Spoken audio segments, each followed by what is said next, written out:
आज बारिश आ रही थी, इसीलिए ये हेलीकॉप्टर नहीं आया। लेकिन मैं आपको बताऊं कि मैं सड़क से आई हूं और मेरा दिल बहुत खुश हुआ।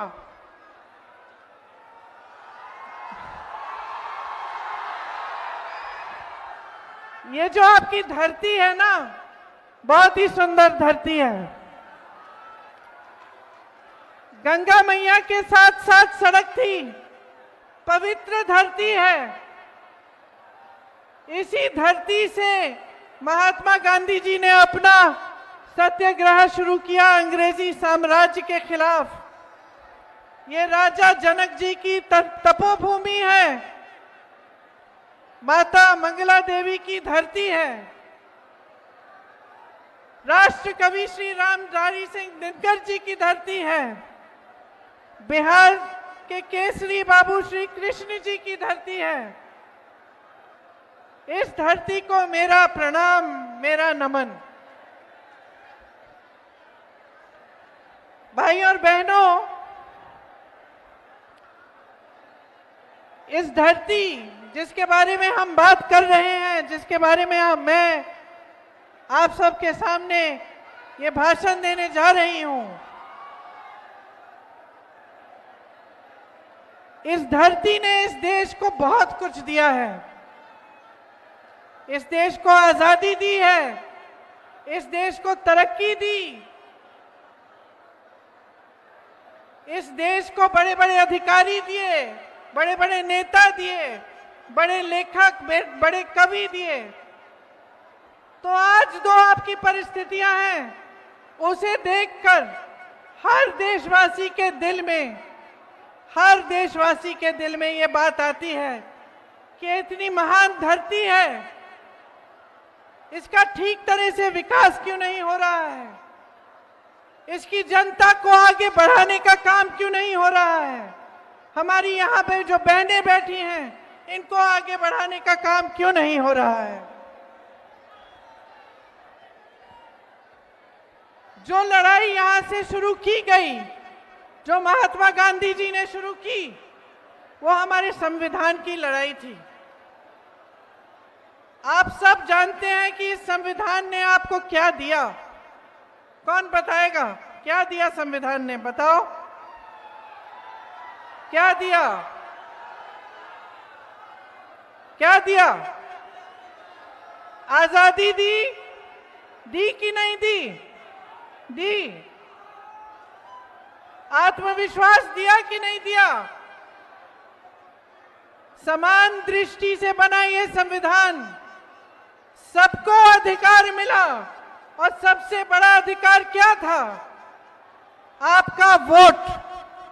ये आपका सबसे बड़ा अधिकार है जो आपके संविधान ने आपको दिया है, आपकी सबसे बड़ी शक्ति है। इसका मतलब ये है कि आप इस देश के नागरिक हो, और इस देश के नागरिक होने के तौर पे उसके आधार पर सभी स्कीमें आपको मिलती हैं। सारी सरकारी स्कीमें, सारी सरकारी मदद, सबका आधार यही है कि आप वोट देते हो, आप इस देश के नागरिक हो। इसी को कमजोर करने का काम नरेंद्र मोदी जी और भाजपा की सरकार ने किया है। 20 सालों से एनडीए की सरकार चली है बिहार में। आपके अधिकार मजबूत नहीं बने, कमजोर बने। आपको समानता की दृष्टि से नहीं देखा गया, आपका वोट खतरे में डाला गया। बांटने की राजनीति की, ताकि मजहब में बैर हो, ताकि जातियों में बैर हो, इसकी राजनीति की। एक झूठा राष्ट्रवाद पूरे देश भर में और यहां पर भी उन्होंने आपको दिखाया। आपका ध्यान भटकाने के लिए कभी कोई मुद्दा उठाया, कभी कोई और मुद्दा उठाया। अभी हाल ही में एसआईआर करवाया, जिससे 65 लाख वोट काटे गए हैं आपके। तो जब आपके 65 लाख वोट कटते हैं, तो इसका मतलब क्या है आपके लिए? कि आपके अधिकार कट रहे हैं, आपको कमजोर बनाया जा रहा है। जितनी भी स्कीमें हैं, जितनी भी सरकारी स्कीम आपको मिलती हैं, जितने भी सरकारी फायदे आपको मिलते हैं सरकारी, वो सब कमजोर बन जाएंगे। तो आपको समझना बहुत जरूरी है कि ये जो SIR है जिससे आपके वोट काटे गए हैं, इससे आपके रोज के जीवन पर क्या असर पड़ेगा। आपके रोज के जीवन में कई ऐसी चीजें हैं जो स्कीम द्वारा आपको मिलती हैं, जो सरकार द्वारा मिलती हैं, उन सबको कमजोर किया जाने का काम है ये। उन सबको आस्ते आस्ते आपके पास पहुंचाने से रोकने का काम है। जब ये बड़े बड़े नेता दिल्ली से आते हैं तो आप यहाँ बड़े बड़े मंचों में भाजपा के जो नेता हैं, उनके मंत्री, मुख्यमंत्री, अलग अलग प्रदेशों के उनके गृह मंत्री, प्रधानमंत्री जी तो क्या बातें करते हैं? कोई बताएगा मुझे क्या बातें करते हैं?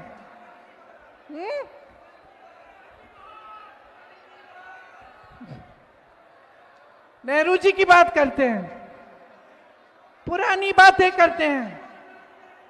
और आपने एक चीज देखी है, आपने देखी है, कोई या तो 20 साल आगे की बातें करेंगे, भविष्य की लंबी बात कि भाई 2050 में हम ऐसा ऐसा करेंगे, या फिर वो अतीत की बातें करते हैं कि जवाहरलाल नेहरू ने ये बिगाड़ दिया, इंदिरा गांधी ने वो बिगाड़ दिया, ये बातें करते हैं। कभी आपके वर्तमान की बात करते हैं, आपके आज की बात करते हैं कि आप पे क्या गुजर रहा है। कभी आपसे पूछते हैं कि इस महंगाई के जमाने में आप कैसा गुजारा कर रहे हो, कैसे गुजारा कर रहे हो, पूछते हैं आपसे। अभी दिवाली हुई थी, छठ हुआ, किसी ने आपसे पूछा कि इस महंगाई के जमाने में आप त्योहार कैसे मना रहे हो, क्या सुविधाएं हैं आपके पास? दुकान जाते हो, कुछ खरीद नहीं पाते हो।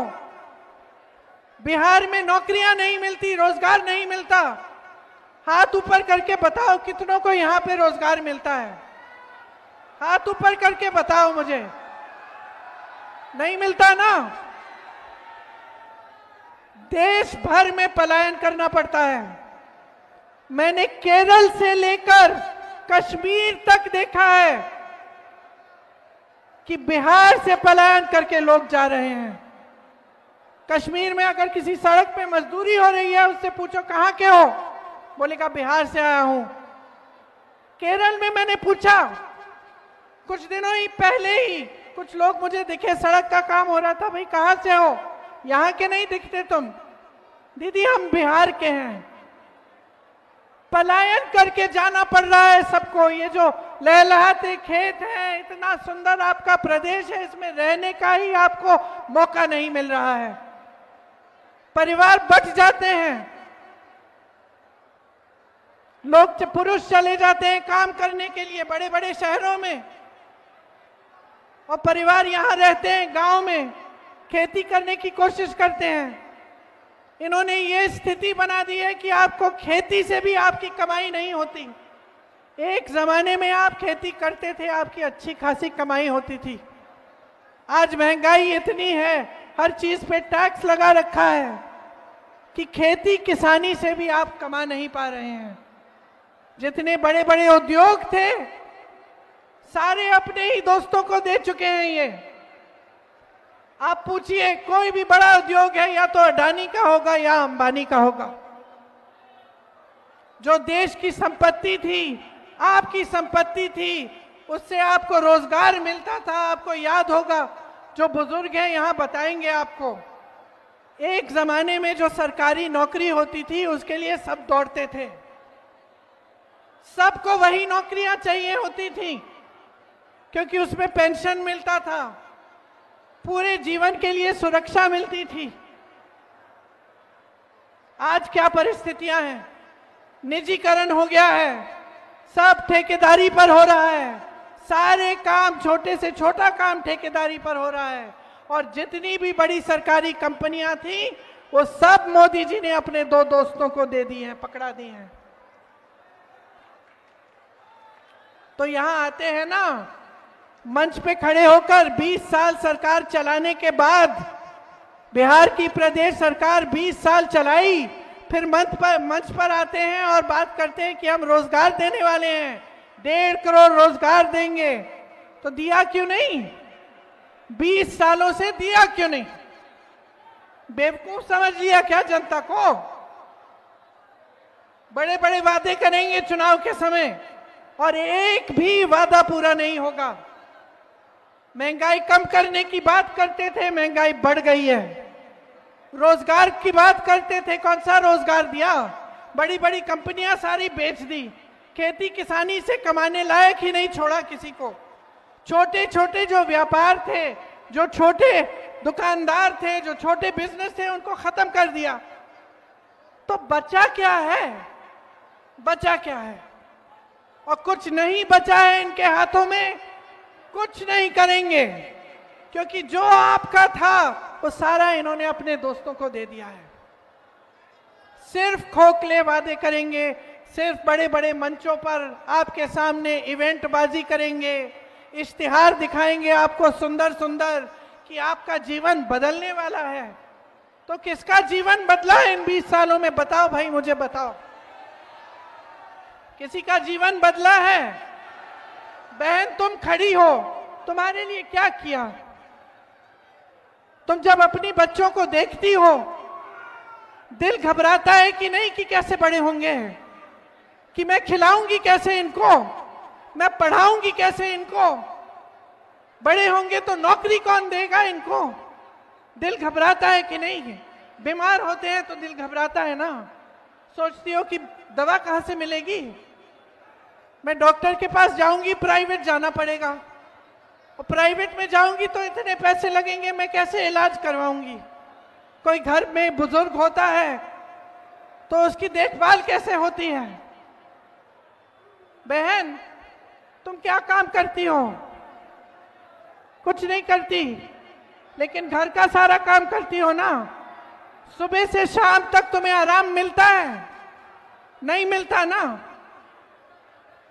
यही स्थिति बिहार की हर महिला की है, हर महिला की है, चाहे वो काम करती है चाहे नहीं करती है, चाहे उसका रोजगार हो चाहे ना हो, चाहे वो खेती में सुबह से शाम तक काम ना करती हो, वो घर आती है और सब कुछ संभालती है, अपने बच्चों को संभालती है, उनका देखभाल करती है, बुजुर्गों का देखभाल करती है, सबका खाना परोसती है, ये देखती है कि सबको मिल गया है, सबने खा लिया है, तभी खाती है, तभी सोती है। और फिर भी सुरक्षित नहीं है, फिर भी महिलाओं के खिलाफ अपराध बढ़ चुके हैं, बहुत बढ़ चुके हैं, घबराती है, कहीं जाना है, शाम हो रही है, जा नहीं पाती है, नौजवान है, नौकरी चाहती है, रोजगार चाहती है, मुश्किल में है। तो क्या किया है आपके लिए? 20 साल से सरकार चलाई है और लूटा है। और क्या किया है? झूठे वादे किए हैं। और क्या किया है? मोदी जी कहते हैं डबल इंजन की सरकार चलाएंगे।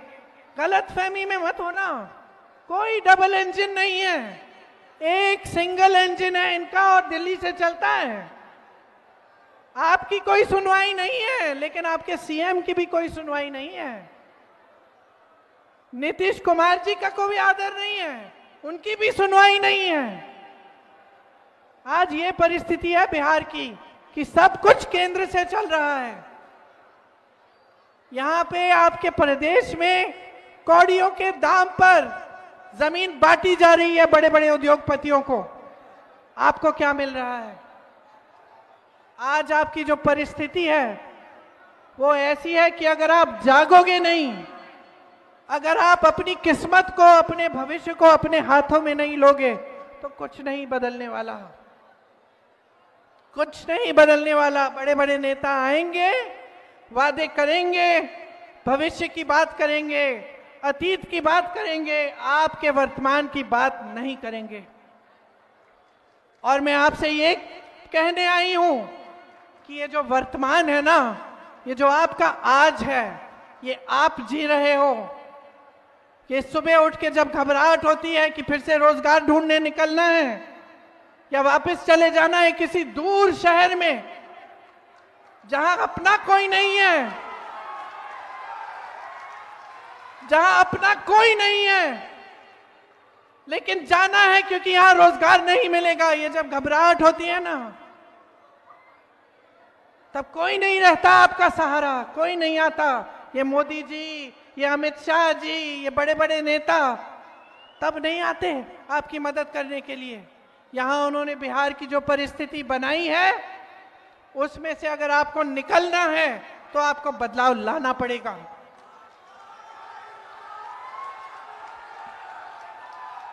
इतने सारे नौजवान हैं यहां, बताओ सब पढ़े लिखे हो?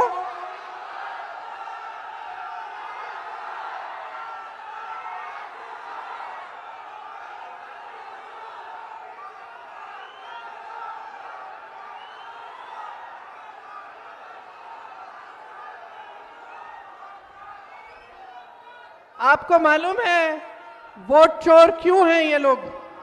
क्यों?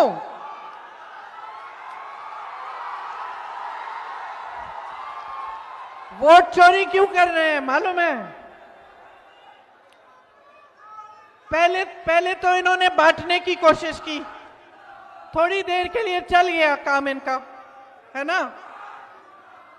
उसके बाद उन्होंने बोला कि जंग करेंगे, ठीक है, लोगों ने समर्थन दिया। उसके बाद कुछ और निकाला इन्होंने ध्यान भटकाने के लिए, सबने समर्थन दिया। अब क्या हुआ कि 10 साल तो हो गए मोदी जी के। और एक बात है हमारे देश की जनता के बारे में, हमारी देश की जनता जो है ना, उसमें विवेक बहुत है। जनता समझने लग गई है कि ये क्या हो रहा है इसके साथ। ये जो नौजवान है ना, ये समझने लग गए हैं कि ये सारी बातें जो है सिर्फ ध्यान भटकाने के लिए है। कोई इनकी रोजगार की बात नहीं कर रहा है, कोई शिक्षा की बात नहीं कर रहा है, कोई महंगाई घटाने की बात नहीं कर रहा है, कोई उद्योग लगवाने की बात नहीं कर रहा है, सब ध्यान भटका रहे हैं। अब जब जनता जागरूक हो जाती है तो ऐसे नेता जो है ना, जो अपने ही महलों को बनाने में पड़े रहते हैं, जो अपने ही चेहरों को चमकाने में पड़े रहते हैं, ये घबराने लगते हैं।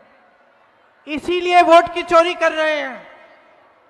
ये वोट की चोरी कर रहे हैं क्योंकि ये जानते हैं कि इस देश की जनता जाग चुकी है। अब ये सब कोई बर्दाश्त नहीं करेगा, कोई बर्दाश्त नहीं करेगा। ये जो नौजवान यहाँ खड़े हैं, शिक्षित हो कि नहीं हो, बताओ कितनों की कितने नहीं शिक्षित हो, लेकिन बेरोजगार हो। और जब नियुक्तियों की बारी आती है, टाइम आता है कि इम्तिहान दोगे नौकरी के लिए, तो क्या होता है? पेपर लीक होता है, घोटाला होता है, वहां भी चोरी होती है। हर जगह घूस है, हर जगह चोरी है, हर जगह भ्रष्टाचार है। जहां देखो एक सड़क नहीं बनती है बगैर भ्रष्टाचार के, एक पुल नहीं बनता है, एक खंबा नहीं लगेगा बिजली का बगैर भ्रष्टाचार के। और इनकी ये हिम्मत है कि आपके सामने आकर ये भविष्य की बातें करते हैं, अतीत की बातें करते हैं। चलिए करें, अतीत की बातें करते हैं। मैं भी करती हूं अतीत की बात। ये जो विकास हुआ ना, ये कारखाने लगे, किसने लगवाए? कांग्रेस पार्टी ने लगवाए। ये कांग्रेस पार्टी ने लगवाए। जो IIM है, IIT है, एम्स है, किसने बनवाए? जवाहरलाल नेहरू ने बनवाए। अगर अतीत पे हम बात करें तो इनकी बोलती बंद हो जाएगी, लेकिन हम अतीत की बात नहीं करते, हम वर्तमान की बात करते हैं, हम आपके आज की बात करते हैं। और हम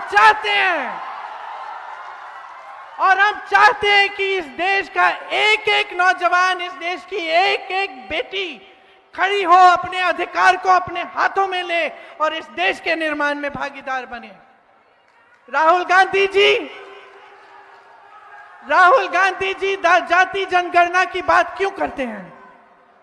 सामाजिक समानता की बात क्यों करते हैं? सामाजिक न्याय की बात क्यों करते हैं? क्योंकि आज भी पूरी तरह से प्रतिनिधित्व नहीं है पिछड़ी जातियों का, अति पिछड़ी जातियों का, दलितों का, अल्पसंख्यकों का। पूरी तरह से प्रतिनिधित्व नहीं है। और जितनी आबादी है उतना प्रतिनिधित्व नहीं है। तो वो चाहते हैं कि सामाजिक न्याय हो, कि जाति जनगणना हो। आपको मालूम है कि जब उन्होंने जाति जनगणना की बात शुरू की तो मोदी जी से लेकर भाजपा के छोटे से छोटे नेता ने विरोध किया। फिर पिछले चुनाव में उनको लगा कि जनता का समर्थन तो है, क्योंकि जो चुनाव का नतीजा था वो उनकी खुशी के लायक नहीं था। उनको पता चला कि यहां तो कुछ बदल रहा है, तो फिर उन्होंने कहा कि चलो बिहार में भी जाति जनगणना करते हैं। फिर क्या हुआ? ठंडे बस्ते में डाल दिया गया। गए कचहरी, ऑर्डर निकलवाया और ठंडे बस्ते में डाल दिया। और वही जाति जनगणना कांग्रेस ने तेलंगाना में कराई और उसके तहत वहां पे सारा काम हो रहा है।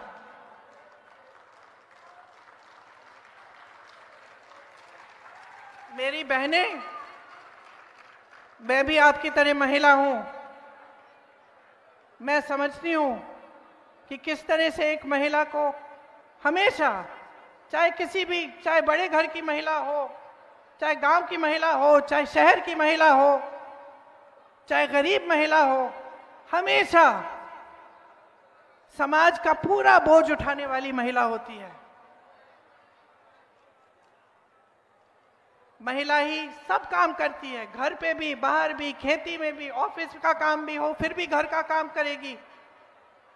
आप सब जानती हो, आंगनवाड़ी का काम करती हो, आशा बहुएं हैं, कितना काम होता है, 24 घंटे होना पड़ता है। किसी की डिलीवरी हो रही है, बीच रात में आपको फोन आएगा, आपको जाना पड़ेगा, आपको बुलाया जाएगा। इतना मुश्किल है जीवन, इतना संघर्ष है जीवन में। तो आप मुझे बताओ, 20 सालों से सरकार रही है, वहां मोदी जी ने अपने रिमोट कंट्रोल से चलाई है, आपके लिए क्या किया? और अब चुनाव आने वाला है तो ऐलान कर दिया कि लो 10,000 रुपए लो। क्या मतलब है इसका? क्या मतलब है इसका? कि जब आपसे फायदा लेना है, तो आपके लिए स्कीम निकाली जा रही है, और जैसे ही चुनाव खत्म होगा, भगवान जाने आपको ये 10,000 मिलेंगे या नहीं मिलेंगे, या आपके लिए कुछ करेंगे या नहीं करेंगे। नहीं करेंगे। आप अच्छी तरह से जानते हैं, मेरे से अच्छी तरह जानते हैं। तो नियत पहचानो, इनकी नियत पहचानो, नियत ठीक नहीं है। तो 10,000 रुपए जो दे रहे हैं ना, ठीक है, ले लो, लेकिन वोट एकदम सोच समझ के डालो, वोट मत दो।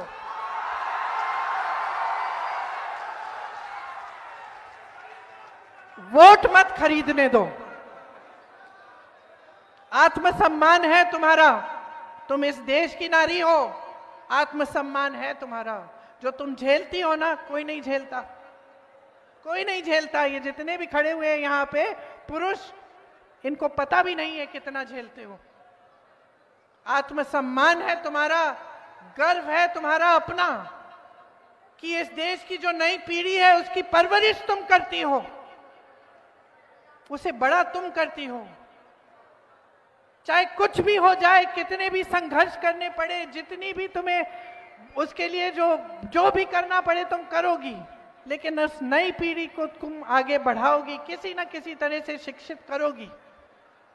मैंने यूपी में देखा है, गांव की महिलाएं थी, खुद शिक्षित नहीं थी, क्या क्या संघर्ष किए उन्होंने अपनी बेटियों को पढ़ाने के लिए। इसीलिए आत्मसम्मान है आपका। ये पूरा समाज जो है, ये पूरा देश जो है, इसको आप जीवित रखती हैं, इसको आप मजबूत रखती हैं, इसकी परवरिश आप करती हैं। इसीलिए अपने अधिकारों को अच्छी तरह से समझ लो, अच्छी तरह से समझ लो। आज मैं भी आपके सामने खड़ी हूं, वादे करूंगी, मैं भी बताऊंगी कांग्रेस क्या करेगी। अगर नहीं किया कांग्रेस में ने तो बदल देना उसके बाद, क्योंकि हमारे लिए आप ज्यादा महत्वपूर्ण हो।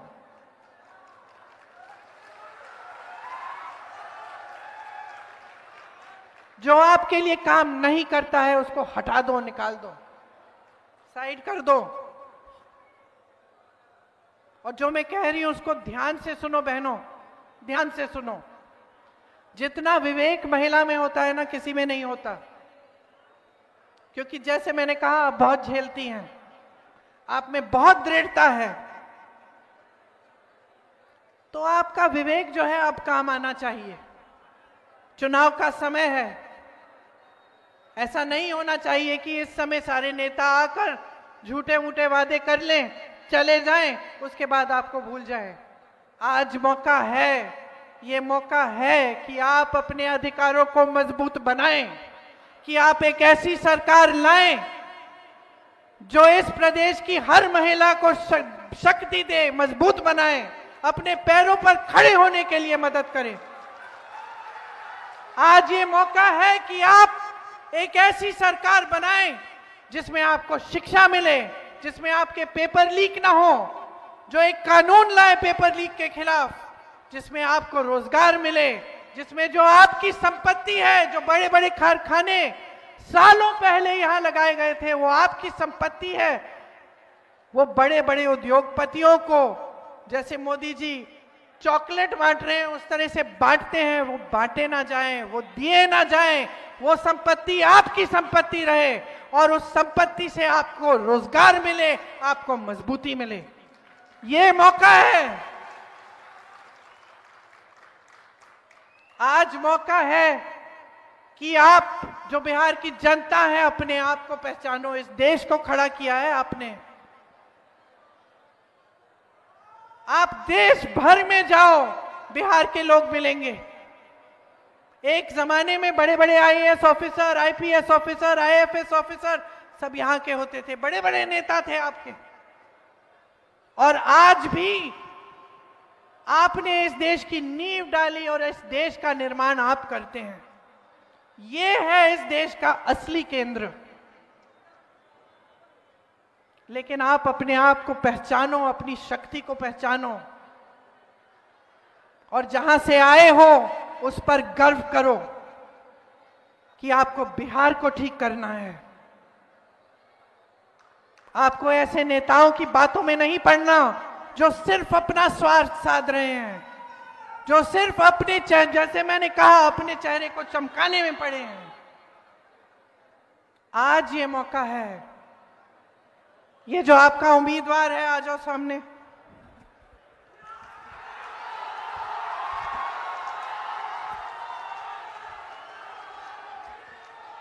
नाम क्या है बताओ? गरीबदास, गरीबदास, गरीबदास। ये नौजवान है, आप में से एक है, आपको समझता है, आपके लिए संघर्ष करेगा, आपके लिए लड़ेगा और आपके अधिकारों को आपके हाथों में देगा। जो महागठबंधन है, हमारा जो महागठबंधन है, वो चाहता है कि आप मजबूत बने, कि बिहार की जनता को शक्ति मिले। और इसलिए हमने आपके लिए कई ऐसी स्कीम तैयार की है। सुनिए मेरी बहनें, विधवा, दिव्यांगजन, वृद्ध और वृद्ध पेंशन 1500 प्रति माह दिया जाएगा और हर वर्ष इसमें 200 रुपए की बढ़ोतरी होगी। भूमिहीन परिवारों को मकान हेतु 3 से 5 डिसमिल जमीन दी जाएगी। इसका मालिकाना हक मेरी बहनों तुम्हारा होगा। माई बहन मान सम्मान योजना द्वारा 2500 रुपए प्रति माह सीधे महिलाओं के खाते में जाएंगे। और आप सुनिए इसको ध्यान से, जब परिवार का कोई सदस्य बीमार पड़ेगा, 25 लाख तक का इलाज आपको मुफ्त में मिलेगा।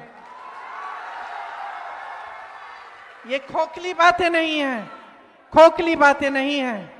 जहां कांग्रेस की सरकारें हैं, प्रतिमाह महिलाओं को मिल रहा है पैसा। जहां कांग्रेस की सरकार थी राजस्थान में, वहां ये 25 लाख का स्वास्थ्य बीमा हर जन को मिलता था। मैं ऐसे लोगों से मिली जिनके हार्ट के ऑपरेशन, कैंसर का जो पूरा जो इलाज था पूरा कराया गया, एक पैसा नहीं देना पड़ा। प्रमाण है आपके सामने, और उस प्रमाण के तौर पर यह वादा किया जा रहा है। गरीब परिवारों को अगर उद्योग के शुरू करना है तो उसके लिए 2 लाख तक की सहायता मिलेगी। हर विधानसभा में स्थानीय रोजगार को बढ़ावा देने के लिए 10 करोड़ का बिहार बनाओ स्टाइपेंड फंड मिलेगा। न्यूनतम समर्थन मूल्य की गारंटी दे रहे हैं हम। एपीएमसी के तहत मंडी की व्यवस्था लागू की जाएगी। लाखों सरकारी पदों पर नियुक्तियां बिहार जो बंद हैं आज, वो बिहार वासियों को विशेष आरक्षण मिलेगा उनमें। मनरेगा में 300 रुपए प्रतिदिन मजदूरी और काम के दिन 2 गुने किए जाएंगे। जहां पेपर लीक होगा वहां सख्ती से कार्रवाई की जाएगी। एक जॉब कैलेंडर बनेगा, जिससे जिस दिन परीक्षा है उसका दिन, जिस दिन रिजल्ट आना है उसका दिन, जिस दिन नियुक्तियां होंगी उसका दिन पहले से तय किया जाएगा। अगर कोई भी उसको इधर उधर करेगा उस पर सख्त से सख्त कार्रवाई होगी। अंग्रेजी मॉडल विद्यालय, आवासीय विद्यालय बनाए जाएंगे और 3 साल की डिग्री 3 साल में खत्म की जाएगी।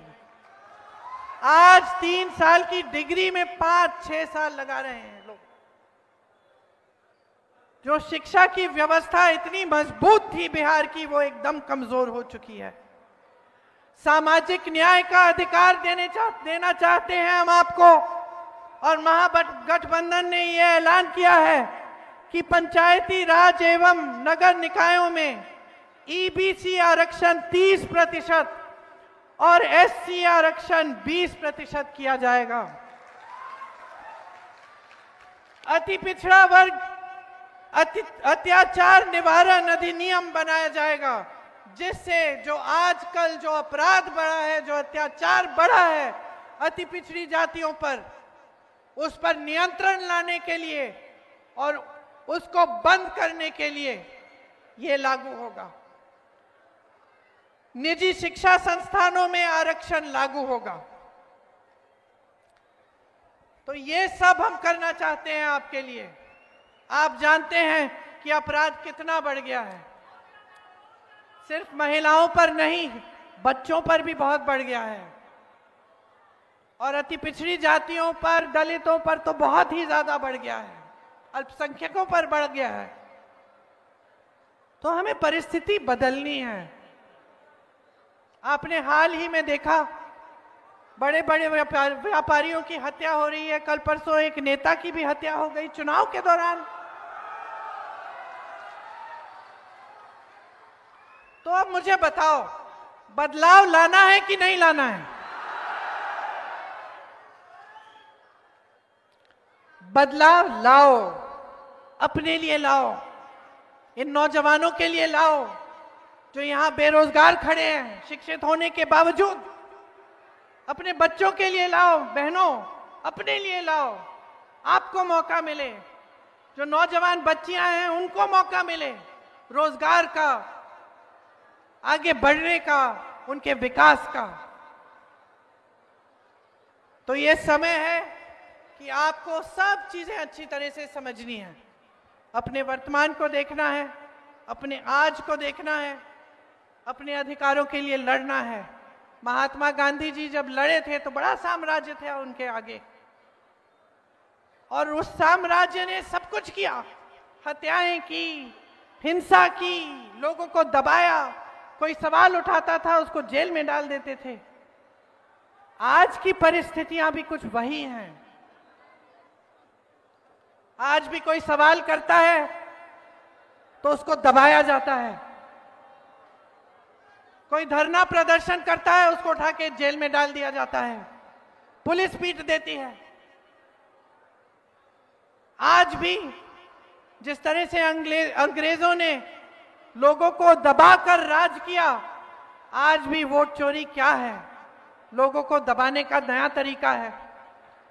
वोट चोरी करते हैं, बार बार चुनाव जीतते जाते हैं और लोगों को दबाकर सारी संपत्ति अपने बड़े बड़े मित्रों को दे देते हैं।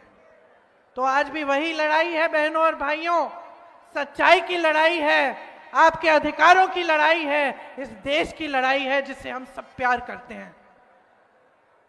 इस देश जिसने आपको बनाया और जिसको आपने बनाया, आपने इस देश का निर्माण किया अपने खून पसीने से। आपके पूर्वज लड़े इस देश की आजादी के लिए, आज फिर से अपनी आजादी के लिए लड़ो, इन लोगों से आजादी लो, खुद अपने पैरों पे खड़े हो जाओ। और हम तैयार हैं, सरकार बनाएंगे, आपके लिए काम करेंगे, संघर्ष करेंगे, आपके लिए समर्पित रहेंगे, आपको मजबूत बनाएंगे, आपको पूरी शक्ति देंगे। तो गरीबदास जी को खूब भारी बहुमत से जिताइए, अपना भविष्य मजबूत बनाइए। एक बार जोर से बोलो, एक बार जोर से मेरे साथ बोलो। एक नए बिहार के निर्माण के लिए, एक नए बिहार के निर्माण के लिए बिहार की धरती को जय बोलो, जोर से जय बोलो, जोर से जय बोलो एक और बार। ये आपकी धरती है, इसको संभालो, इसकी रक्षा करो, अपने वोट की रक्षा करो, अपने अधिकार की रक्षा करो। महागठबंधन के उम्मीदवार को भारी से बहुमत से जिताकर एक नई सरकार लाओ। भूलना मत बहन।